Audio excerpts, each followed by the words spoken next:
what I hope never changes back. When I started my professional working career in the late 80s, I wore a suit and tie to work every day. I had a phone on my desk with no voicemail. I used the single computer from my department when it was available, carrying my 3.5-inch floppy disk with me everywhere I went. And I could not imagine working any place but in the company facility. Today, I'll admit that my dress code is considerably more relaxed. I have an iPhone, an iPad, a laptop with mobile capability, and a mobile hotspot in my home office. Now, my data is up in the cloud. And I've not worked a full week in my old office for 9 months. In more than 30 years, I have seen tremendous change. And this pandemic has made a few in rapid speed that I hope never change back. I have been fortunate to work with leaders who have role modeled for me how to care for the whole person. This skill was usually needed during employees' occasional challenging life moments. Now, we need to do that every day.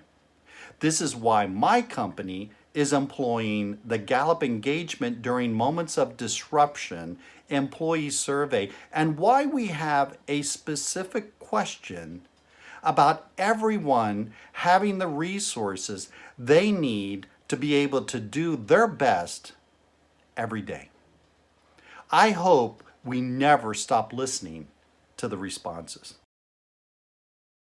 When you get 4 generations working at the same time, people are going to need different things at different times and in different places.